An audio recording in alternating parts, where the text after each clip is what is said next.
Hey folks, welcome back to my channel, Relationship Haven. My name is Gary and I hope you're all having a fantastic day or evening wherever you are. In today's crazy story, OP found out his wife was cheating on him after she ended up in the hospital severely injured. When OP asked what had happened, it was then discovered that she had allowed her affair partner to pimp her out as a sex worker. Now, 5 years later, karma is still serving justice. Let's get into today's story. My ex and I met in college. She was the most beautiful girl I had ever seen. She always had a crowd of guys following her around. I had some classes with her over the 4 years, but I never pursued her because, well, all the other guys. One day after class, she asked if I would study with her, and the rest is history. So we married, starting our careers in the same industry, different companies, a male-dominated industry. I found immediate success while she struggled. She changed jobs in the first year. She continued to struggle. In the third year, she became pregnant with our first son. She worked through the pregnancy. A few weeks after giving birth, in a routine physical, her doctor asked to do a biopsy of her cervix. The results came back and precancerous cells were found. The doctor advised if we wanted more children to do it as quick as possible, as this will progress and a hysterectomy will be needed eventually. So when she was up to it, she became pregnant again. She gave birth again to a boy within a year of each other. Afterward, more tests were done and different doctors advised us to do the procedure now, as we should not wait. With 2 babies, still infants, she had her procedure done. She was heartbroken that she was done having children, as we had wanted a large family. She poured herself into being a great mother, and she was. She became a stay-at-home mom. She took care of everything at home. Meanwhile, my career was moving along. I was offered a position with another company with a large salary bump. Life is good.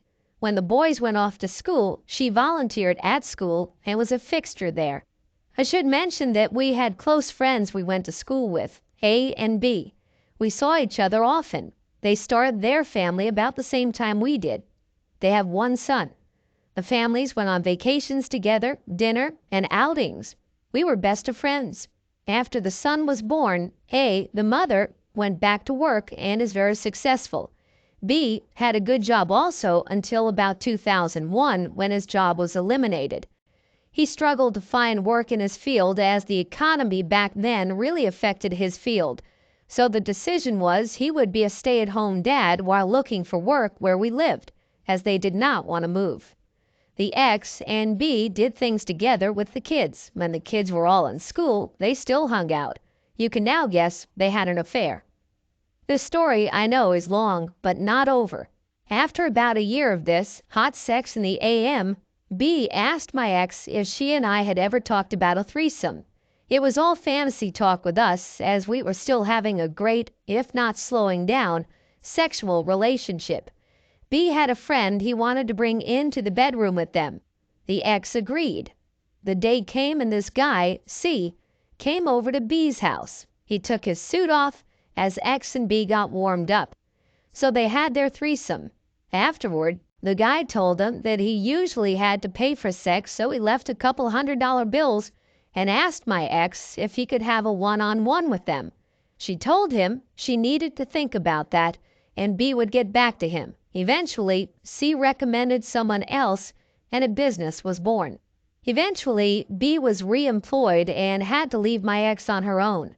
She used a different cell phone. She rented out a storage unit and made it her closet and office. She used the money to buy outfits her clientele requested. She even bought a car. She didn't want her minivan spotted at a hotel. The guys had to pay for a room at a nice hotel. She kept the car at the storage unit, and everything was in cash. She never brought the money into our lives that I know of, though we would send the kids to different day camps during the summer.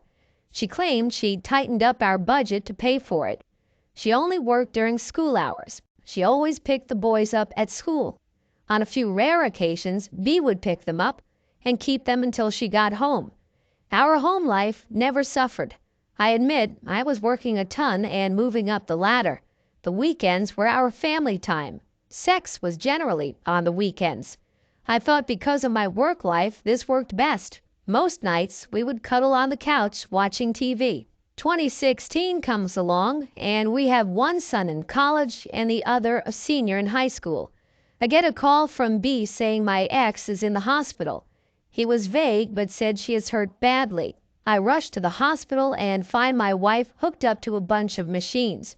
They have already cleaned her up and taken her for x-rays. She has a broken jaw, broken nose, fractured orbital bone, and possible concussion. I was told she will make it, but it will be a long road ahead. A police officer was finishing up and left. I, of course, want to know what happened. She was crying, talking gibberish through her sobs and pain meds. A nurse said I should let her rest. They were moving her to a room soon. She handed me a bag with her clothes. I looked in and asked if these were hers because she never wears heels and the dress was unfamiliar. The nurse said this is what they brought from the hotel room. So they pushed me out of the room and I called my sons to let them know. Later that night, when the fog of the drugs were wearing off, I got some of the story. She drifted off again. I had my youngest son sit in with her and I called B. Why did he call me? How did he know before me? What's going on? So B came clean about what my wife was up to, leaving out the affair and his involvement. I was devastated. We eventually got her home after surgery on her jaw. The nose would wait. She convalesced at home. As she got stronger, I got the whole story. I called A and was told of the affair and that B was a pimp. She threw B out. As she got on her feet, I told her we were done. I asked her to move out. She moved in with B. I got the divorce rolling. I'm sitting here 5 years divorced. I still love her. It is as if she had died, though. The grief is unbearable. My boys know what she did. I have not spoken to her since she left. Update. I didn't have an update ready before as there really wasn't anything to say until last night. I received a call from my oldest son, R, who is out of town for the holiday weekend. A friend called him to tell him his brother S had been in a motorcycle accident. He was with him but did not see the accident as he was riding ahead. I rushed to the hospital ER. They were cleaning S and were sending him for x-rays. I was told to have a seat and the doctor would be out. A few minutes later, as I had my head leaning back and my eyes closed, I heard my name. I looked up and my ex was standing in the doorway. She asked for news. I said I was waiting. She asked if she could sit with me. I invited her to a seat near me. I have not seen her in 5 years since the divorce happened. I did not know what to expect. I assumed that she would be disfigured from her beating.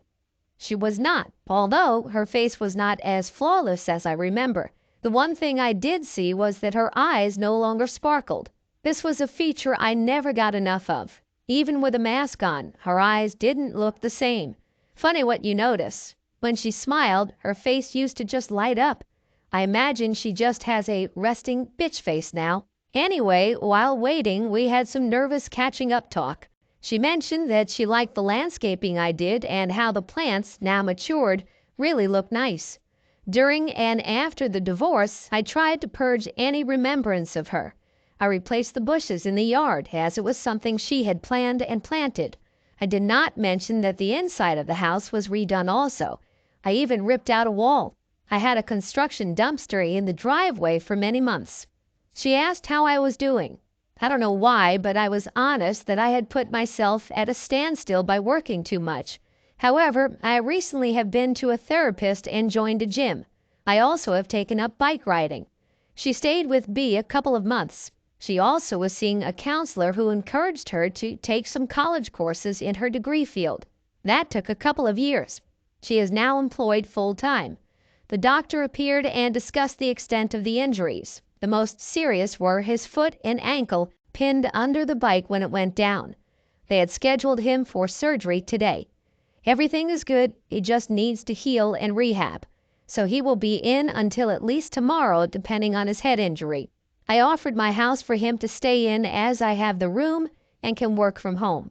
We will finalize that today, although that means his mother will want to visit. That will be a healing process for me. Update 2. My son is healing well. He still has a way to go though. We have decided that he will stay here while convalescing. He wants to go back to work next week. His boss is setting up something so he can work from home. I can barely get him in the back seat of my SUV as he has to stretch out. It would be a nightmare driving him to work and back every day. Everyone has been asking about the ex coming over. I leave when she comes. I go to the gym or a bike ride. My oldest son has tried to have a sit-down dinner with the four of us, but I shut it down. She has been very gracious. She has not tried to force anything. She comes over and sits with our son. She will cook dinner for them. She brings groceries when she does cook. Sometimes his friends come over and it gets a bit rowdy for me, but he forgets about his problem when there are visitors. To say we never talk would be untrue. Our conversations do not stray from our sons or their lives. Now the ex has started what many of you have said. She is doing little things around the house. My son is not all that tidy, so she is cleaning up after him and doing his dishes. She will make a meal for him and always leaves a plate for me. I tell my son that can be his lunch the next day. She asked me the other night if I would be interested in going out to dinner tonight, as my son has some friends coming over. I told her no. A little later, she mentioned us getting a meal just to clear the air. Again, I told her no. I finally said, "We ended long ago because of your actions. It took me a long time to get over what was lost. I do not intend to revisit a relationship with you." She said, "Okay." She understood where we stand. I did say I did not have a problem with her coming over to visit our son until he gets back to his place. I thanked her for cleaning up, but it was not necessary. Thank you all for the encouragement and kind words, but I will make it through this. My heart has hardened. OP, the way you handled this situation was outstanding. Your ex is now a wreck emotionally while you are making progress and bettering your life. The fact that she lied to you for 14 years is insane. Your main and only focus now should be on your son. As expected, your ex is trying to crawl back to you and restore the relationship you guys had after her affair partner left her and she realized how much of a wreck her life is. At the end of the post, you mentioned that your heart has been hardened by this situation. I would recommend continuing to seek therapy so that you can truly find peace with the pain your wife has caused you. Focus on yourself and your son, and good for you for taking full charge of this situation and not being a doormat. Thanks for taking your time to listen to today's story. Don't forget to like and subscribe if you haven't already done so, and comment below on what your thoughts are on today's story. If there's a story you would like me to share, then please do not hesitate to contact me via email. Take care, everyone.